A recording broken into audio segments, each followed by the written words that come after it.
This is a download from the outdoorstation.co.uk. You're listening to the tale of three podcasters walking across Scotland during the 30th anniversary of the RAB TGO Challenge.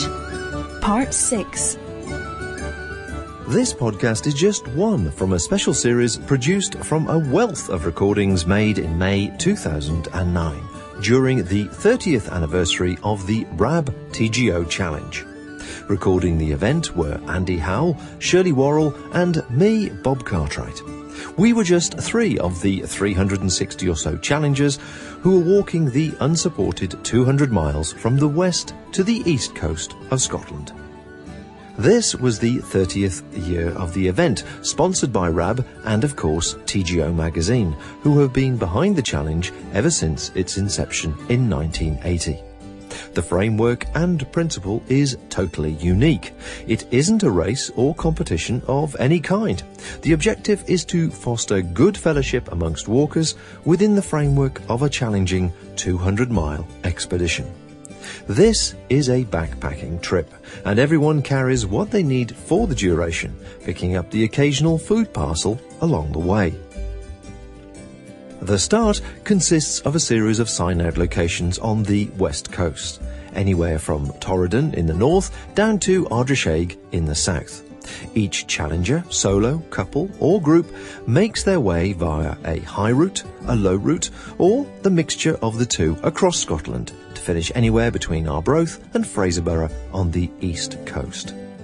There's a set 2-week window to do this in, and each participant submits their route for inspection prior to departure for safety and advice reasons.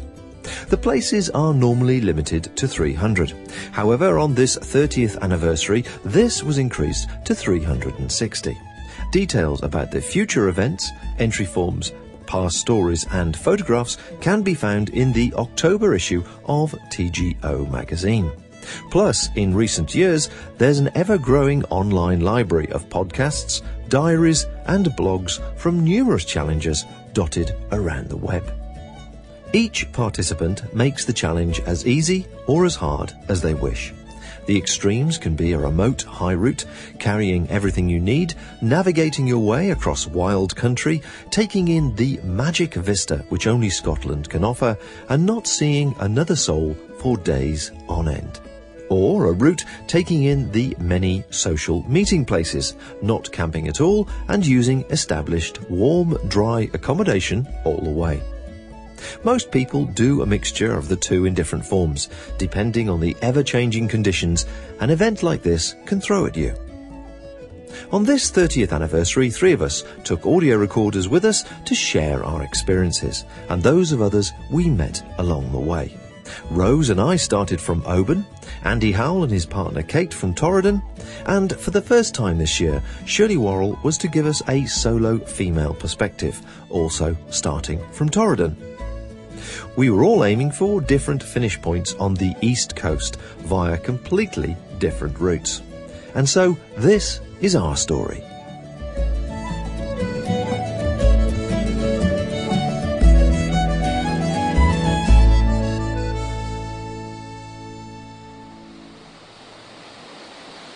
Well, good morning. It's about 10 to 7 on the morning of day 7 of the TGO Challenge 2009.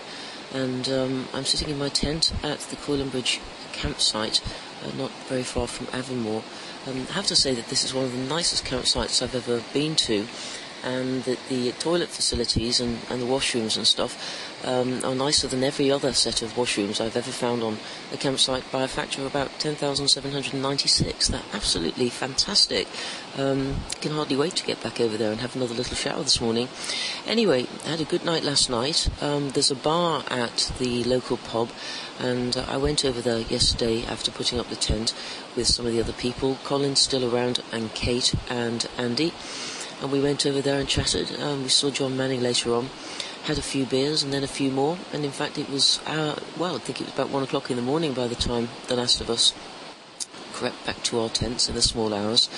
Plan for today is quite exciting. The plan is, well, Kate and Andy, I think, are going to walk down the Lairig Ghru, down in the direction of Derry Lodge. I'm not sure what John is doing. Colin and I are thinking that what we might do is we might go down Glen Feshie, and then at the bottom of Glen Feshie by the loch, see if we can get up onto the top by Berwick. Again, I can't pronounce the names, unfortunately. It's very steep, but I'm told by my vetter that it is doable. And then from there drop down into the Lairig Ghru to spend the night at the Coylumbridge. In fact, ideally, of course, on the way down to the Coylumbridge, before nipping down, we'd nip up the Devil's Point, because we'd be right next to it. So down to the Coylumbridge, spend the night there amongst the ghosties and ghoulies, and then tomorrow walk up the Lairig Ghru a little bit and see if it's possible for us to get up the front of Ben Macdui. If we can do that, then get along over to Loch Etchin, where I'm hoping to meet a group of people tomorrow night, and possibly leave the things there and then pop down to the Shelter Stone, which neither of us has ever seen, but sounds like an extremely exciting place. So that's the provisional plan for tomorrow. Today is, incredibly, it's yet another absolutely beautiful morning. Even now, before 7 o'clock, I can see from my tent golden sunshine reflecting on the trees and bright blue sky. I'm particularly looking forward to getting out today because I did manage to find an Osprey Exos backpack at one of the shops in Aviemore yesterday, and it was so lovely that I bought it. I bought it from Cairngorm Mountain Sports, which I believe is the same as Braemar Mountain Sports. And I remembered that when I was in Braemar in 2006, I bought a pair of cascadas there, and they were offering that if people bought some walking kit, they would send your things home for you, the thing that you were sort of retiring, as it were. They'd send it home for you at their expense, and they'd wrap it up and so on. And obviously that's very helpful when you're walking, and so I asked if they were able to do the same thing in relation to my rucksack, and they were, which is fantastic really, isn't it? So they're going to send my Atmos home for me, and meanwhile I'm walking on with the Exos, so I'll certainly, when I do an update later on today, I'll give a little bit more information about that and let you know how it's going on. But even in the 2 or 3 miles that I walked from having bought it to here at the campsite last night, I could feel that it was extremely comfortable. Felt very close to my back, and it felt lighter. It is, of course, lighter. It is lighter than the Atmos. But anyway, it looks very lovely, and I can hardly wait to get using it today. It's another bright, clear Thursday morning with a clear blue skies, hardly a cloud in the sky. The sun is out, which warms the spirits as well as dries things off. And as per the weather forecast, the breeze is fairly stiff down here at the moment, so we're anticipating a day's walking in a cool breeze again. It's a late start for us this morning. We had a late finish, and by the time you get yourself sorted and dry things out and so on, it makes sense to not rush things and get off too early. When you're tired, obviously you can make mistakes. Due to the nature of the interview yesterday, as I explained, we started off later, much later than anticipated, and we'd like to have started. And as a result, when we came over the top of Gaelic, down to Derry Lodge, it was a lovely afternoon. We sat and had lunch, but probably had a late lunch around, I think 2 o'clock-ish, wasn't it? I think it was a bit later than that. Yeah, later than 2 o'clock. So by the time we left Derry Lodge and took the Land Rover track, and then got caught in some of the heather and bog by the reservoir there, coming around the corner before heading over the top down to Glen Feshie. We didn't arrive here till, probably, was it 8 o'clock last night, 9 o'clock? Well, we did think about stopping at the loch and a bit further up. There's a couple of tents, and I know we'd spoken to other challengers, but actually there was such a stiff wind, and it was already, the sun was still further down the valley. It was really cold, and I think we just struggled to put the tents up. It was blowing quite a lot, so it was worth spending a bit more time and just coming down to Glen Feshie, which is beautiful. And we crossed the river. It was a pretty Feshie River. It was pretty low, and there was a couple of challengers in front of us wading it with their wader boots. So Beth and I put on our Crocs, thank you. Across. Yes, and hopped across, and Bob just waded across, and it saved us going all the way up to the bridge. And I think it was about 9 o'clock by the time we started putting the tents up, so pretty late. It was late. It was a tiring day, I suppose, if nothing else, because of the late hour that we finished. It was a very sociable night at Dalwhinnie Inn. We met up with Andy and Nikki and Alan, as well as David, Alban and Marcus. And Marcus and David were the ones that said that there was a good spot at this tiny little loch and a couple of K up from Feshie. But as Rose just said, it was in the wind and out of the sunshine. The sun was still on the Feshie Valley, but it had cut that lochen off, so I should imagine they had a fairly chilly night. It's been very still down here last night, actually, considering the weather. But the wind seemed to have dropped, and it's just started to pick up again now. Yeah, it's just starting. We're headed over the top, or that's the plan, but I think it might be blowing a gale up there. We'll see.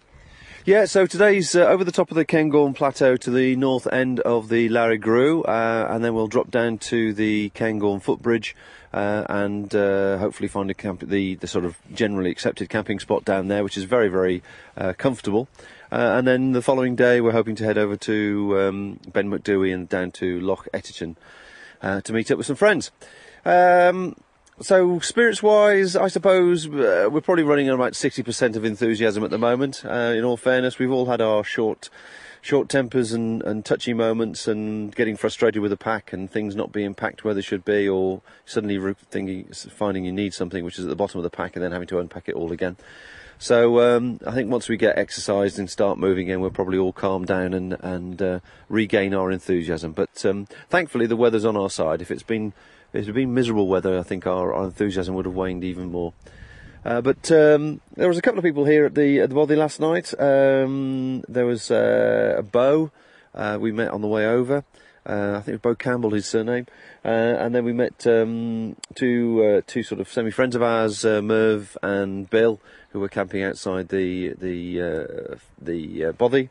But as from experience, we camped further away because I knew that when the sun comes up in the morning, the bothy is virtually the last place to get it. And sure enough, that happened this morning. So we were awoken by glorious sunshine coming through the tent venting doors this morning. It was lovely. Right, enough from me. Let's get going, and we'll pick up a bit later on. Well, it's day 7 at Coylumbridge Campsite, and it looks as if it's going to be yet another stunning day. But first, let's just catch up on what we've been doing over the last few days. Yesterday was the last day out of the monolith. It was another long day's walk, but another very, very spectacular one, really. We started walking at 7, walked down the River Findorn, beautiful river valley, crossed up into some tracks, took us into the mountains, up a really nice climb along a stream, really till it finished at its source, and that left us back on the top of the P-tags again. And one of the great things about navigating around P-tags is that it's very easy to see where the next stream down starts. So you get to the top, take a general bearing, wander over the watershed, and then it's in clear visibility. It's very easy to see the next stream coming down. So we did that, took the stream down to the Dunane Bothy. Nice little bothy that.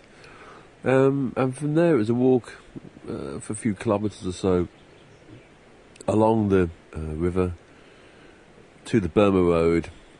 I'm not even quite sure why it's called the Burma Road, but it's long and straight and goes on forever, so I think that might have something to do with it.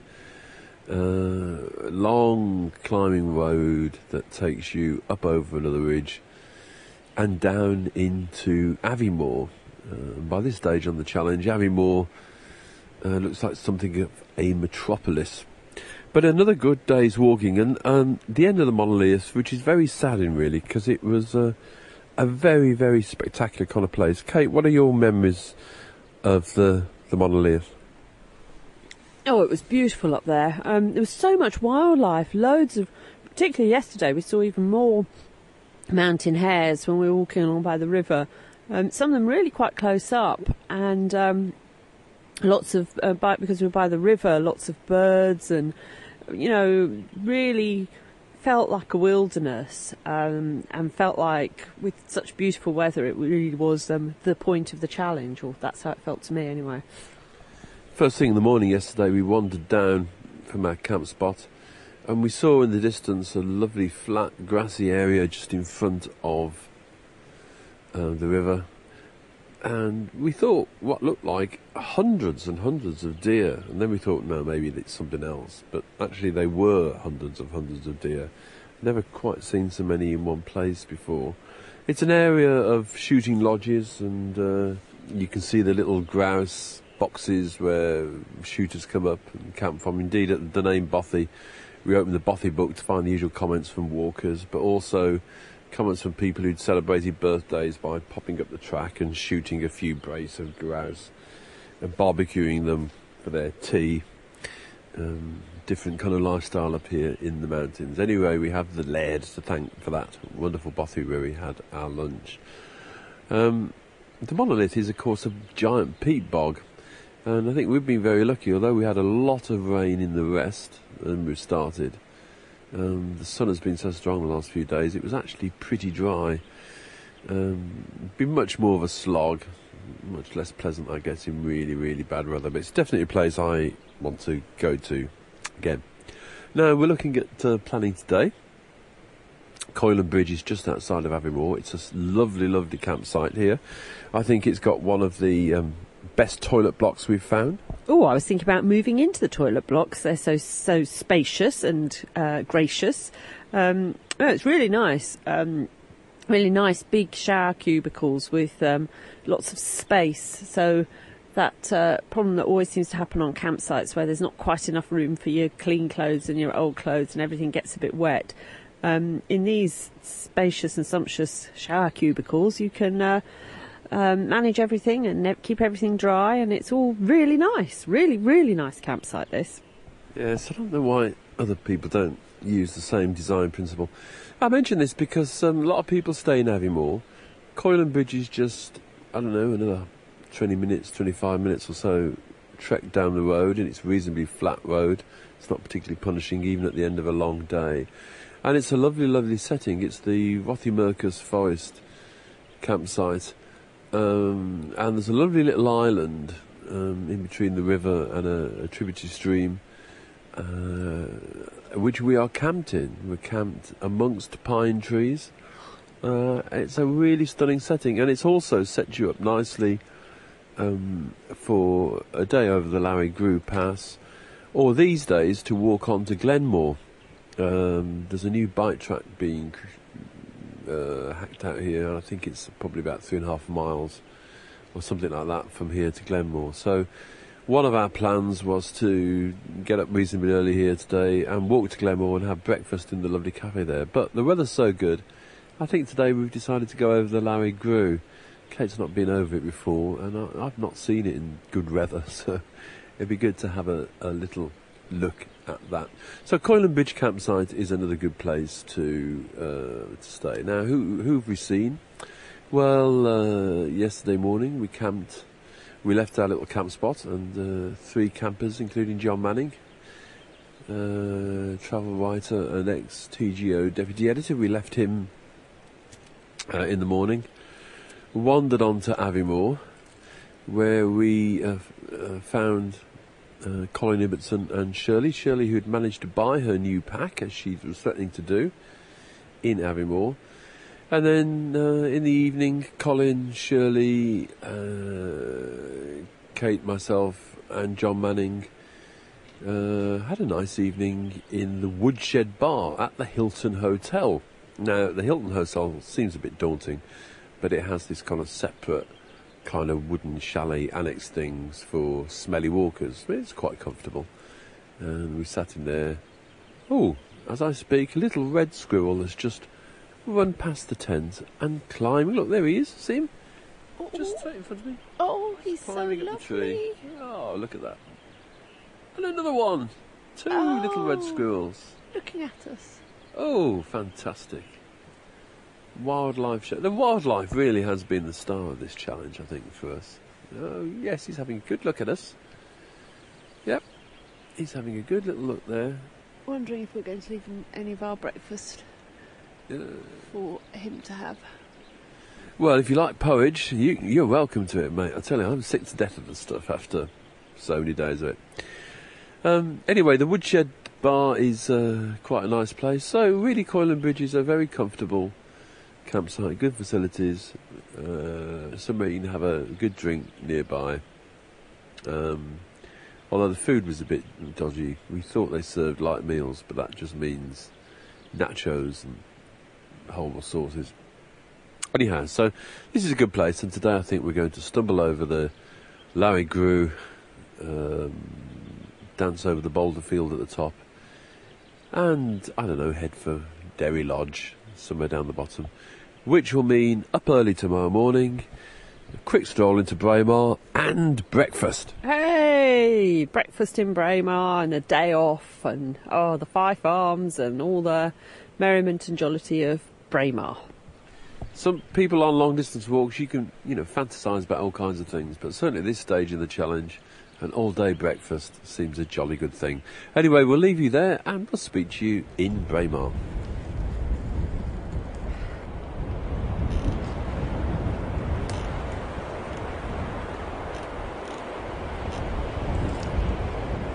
Not sure if you can hear that. That's a very large old pine tree creaking in the wind.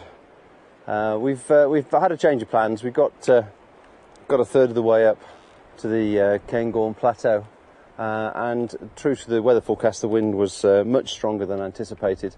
So we've decided that discretion is the better part of valour, and that we're taking the Feshie footpath round to Derry Lodge. Or White Bridge, but we're going to have an easy walk today, and we deserve it anyway, because, whoa, here it goes again. We pushed ourselves, so I'm not too sure whether you can hear this wind. We'll walk a bit with while we chatter, and perhaps you can hear the buffeting, but it's pretty strong down on the in the valley here, and I can assure you, when we were making our way up there, we were all asking ourselves if it was the right thing to do, and I think we all feel a bit safer, don't we? Yeah, definitely. There you are then, the girls have said definitely, so you know the conversation I must have had. But it's a pleasant day for all the wind. It's still beautiful sunshine and blue skies. Oh, there's a few more clouds around now. Doesn't seem to be threatening rain, it's just the wind. You're still going strong actually, just walking along here. Still got a heavy head down. So. Yes, it's a headwind, isn't it? Definitely. But it was almost taking us off our feet as we went up. So on the top there, at 1,200 metres odd, I think it would be perhaps a little bit unsafe. I think then you just end up slogging, don't you, and don't enjoy it. You're just putting one foot in front of the other and not actually enjoying the view or where you are. The mountain will be there another day. And that was the conversation we had, really. It's is this pleasure or is it pain? You don't want a little bit of pain, but... And to be fair, I haven't really experienced anything that strong, that kind of, I suppose, respectively low down compared to where we were going. So I was definitely apprehensive. You were, yeah. I'd rather have a nice walk in the sun. Yes, a nice walk in the sunshine in the woods, in the creaky trees. So I just thought I'd add that little piece to it, really. We'll break this up. We'll make it a fairly short walk by comparison to what we have been doing, and for once have a relaxing camp rather than arriving late at night. I mean, we didn't eat last night as well. That was the other thing. We arrived at whatever it was, 8 o'clock, 9 o'clock-ish. 9. And we were all not in the best of tempers.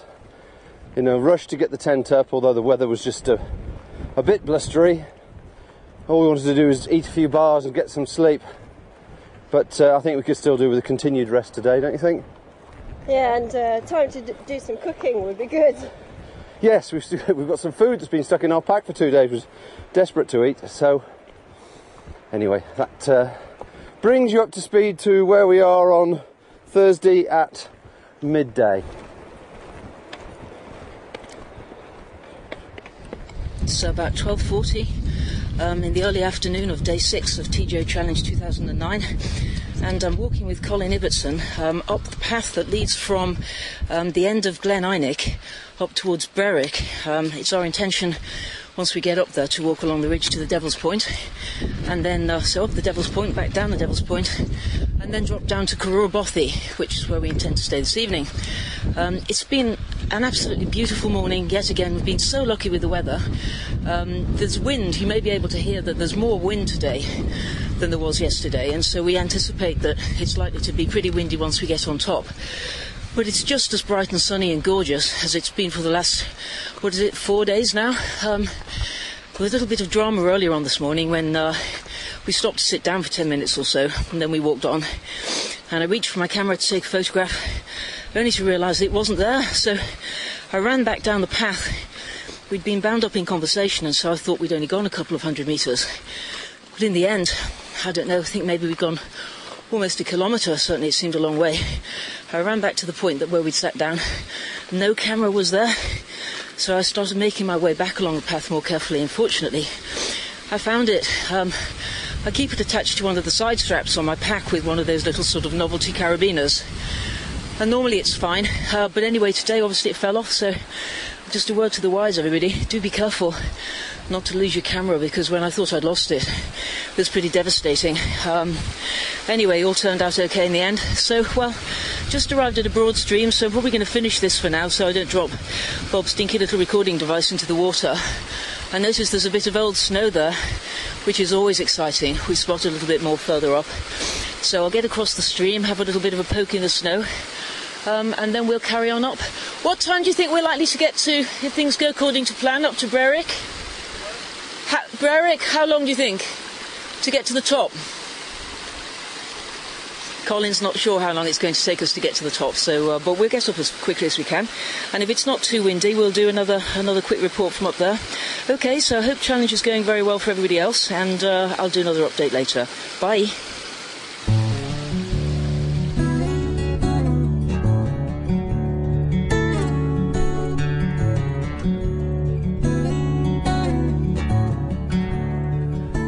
Well, it's about nearly 6 o'clock on day 7, and today we've walked from the Coylumbridge Campsite through the Lairig Ghru and round the corner to Derry Lodge, which puts us in good position for an early arrival in Braemar tomorrow. We're camped here at Derry Lodge. In fact, we're the only people camping here, which is very unusual. The only challengers. And absolutely beautiful afternoon. The weather hasn't been always like this, but it was dry at least going over the Lairig Ghru. But Kate, it was your first experience of the Lairig Ghru. What did you think of today's walk? I'd heard such a lot about the Lairig Ghru. I suppose, almost slightly nervous of it, and I can imagine that in poor weather it could be quite hard going, but we've had a lovely time today, and actually it's a relatively straightforward and quite easy walk. The weather's been clear and sunny. The only thing is that there has been quite a strong easterly wind, and I suppose as it goes through the Lairig Ghru, it's like a kind of wind tunnel, so at times the wind was quite strong, but not not in a way that was sort of disturbing or unnerving in any way. It's been all relatively straightforward and good walking, actually. It's a different kind of walking experience, isn't it? It's more akin to some of the walking you'd find perhaps in the high mountains of Europe, I think. Well, it's not traipsing through bogs, that's for sure. And so that makes it different from a lot of what we've been doing. But yeah, I agree. It reminds me, all day I've been reminded quite a lot of walking in the Pyrenees and that sort of walking that we do. It's been much more, it felt much more like mountain walking in that sense. Anyway, so not a bad day. In good weather, it's quite a nice day's walk. We haven't pushed ourselves particularly today. We've had a couple of good rests, and we were here probably just about 5 o'clock, I reckon. So, not a bad day's walk. And tomorrow, I'll be up early and a brisk march into Braemar for real food and breakfast.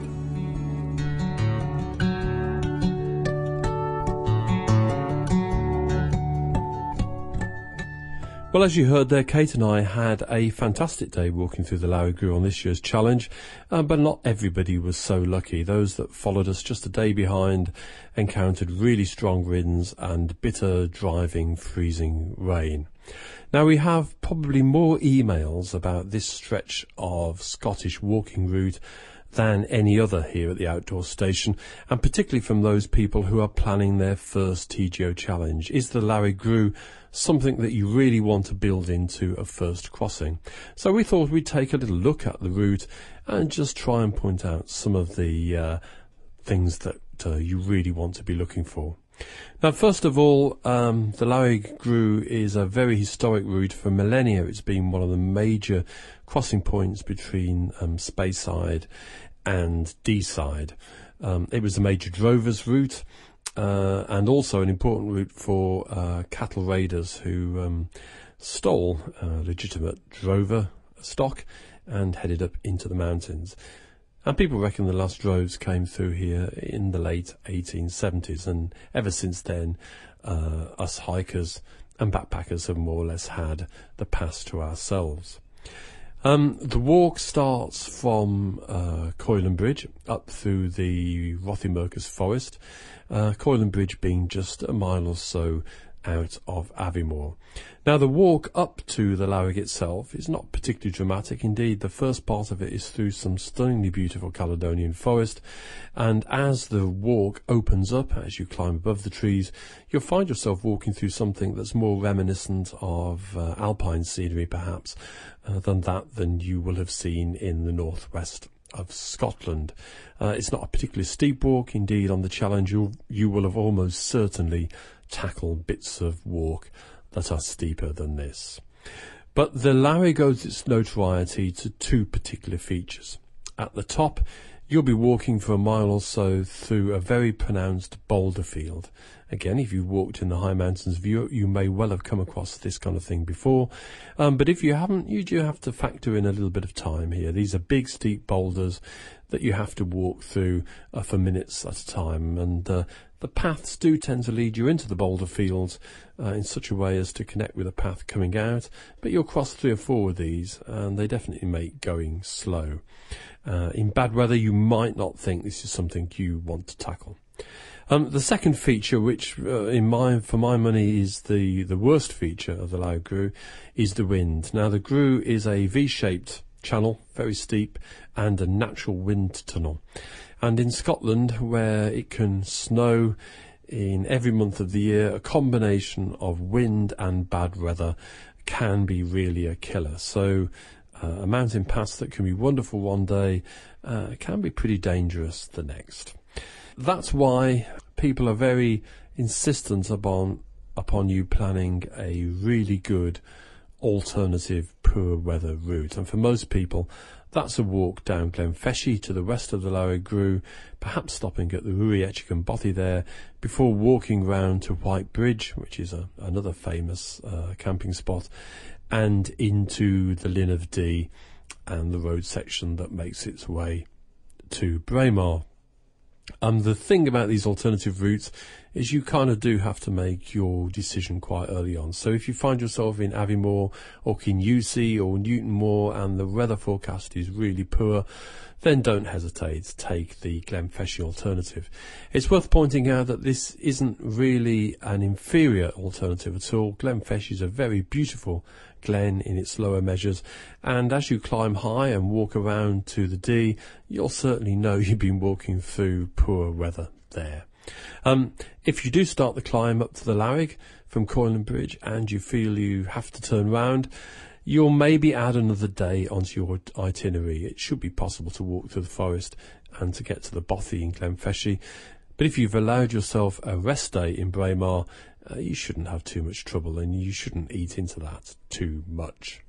But walking through the pass itself, we start to descend.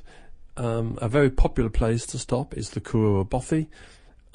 This does get very busy, particularly on challenge times, and although the map suggests there's a lot of flat camping around, there's perhaps not as much as you think, as the ground is very boggy. I always prefer to walk on around to the east to camp at Derry Lodge, which is a lovely protected, lush, flat, green campsite where you'll meet other challengers. To walk from Coylumbridge through to Derry Lodge, it's a long day, but as I said, in good weather, it's good fun. Start about 8 o'clock, you'll finish maybe 5, 6, 7 o'clock in the evening, and if this is your first time through the Lairig, you'll have no doubt had an exciting day, and it'll feel like something of an achievement. So there you have it. If you're planning your first time challenge, then why not put the Lairig Ghru down on your itinerary, but be prepared to have that alternative route at hand. Make a decision early on and keep safe. Those mountains, as I said before, will always be there next year and the year after that and the year after that. It's approximately 8:30 on the evening of day 6, and I'm recording this in my tent outside Coylumbridge in the Lairig Ghru, where I'm wrapped up snugly in my sleeping bag and my little bivy bag. I've had my Shropshire pea soup, and I've added my bean feast and smash into the boiling water, and it's sitting outside in a pot cosy, waiting for me to eat it once it's reconstituted. Colin and I had a lengthy but pretty wonderful day today. We continued, last time I recorded something, we were walking up the path towards, that goes from Glen Feshie up towards Berwick, and so we continued up that. The path was absolutely excellent, and we got to the top of it in fairly short order. And then we struck up towards, again, further up. The path ends, but we continued on the right bearing until we got to the top. And then it was our intention to go to the Devil's Point and drop down, but we made some sort of navigational glitch at some stage and found ourselves on a different peak. It didn't really matter a great deal, so we just came down a different way. We descended into a valley instead of attempting to go down the very steep path that comes down the Devil's Point behind the Coylumbridge. So we descended more slowly into a valley, and we walked along until we met the Lairig Ghru, and then we turned left and we made our way along to the Bothy.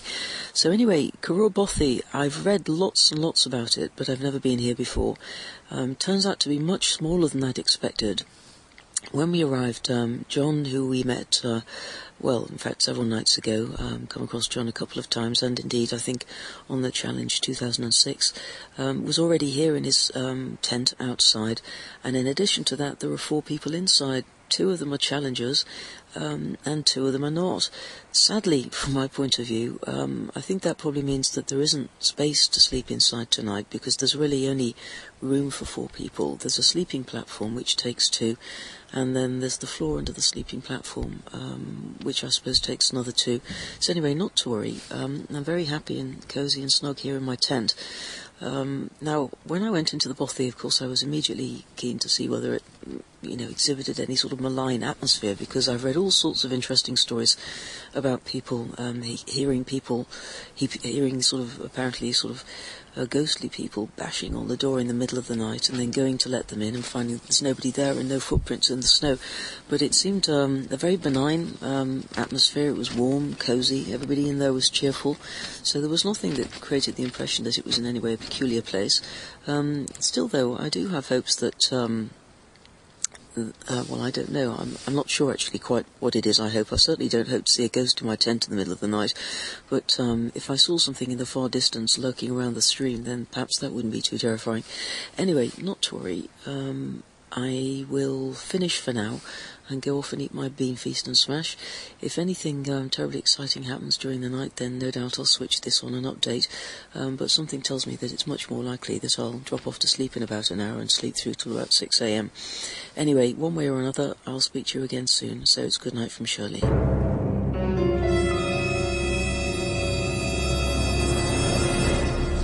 Hello, 2:30 in the morning.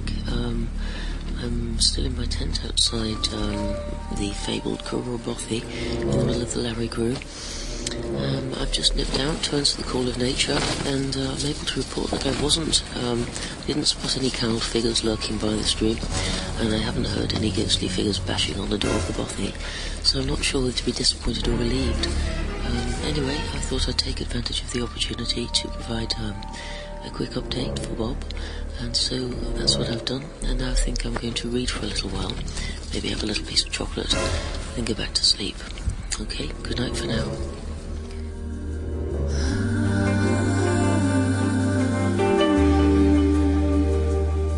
Join us next time as the journey across Scotland continues on the 30th anniversary TGO Challenge 2009. Find out how easy it is to subscribe to all our free programmes. Visit our website at theoutdoorstation.co.uk or look us up on Facebook.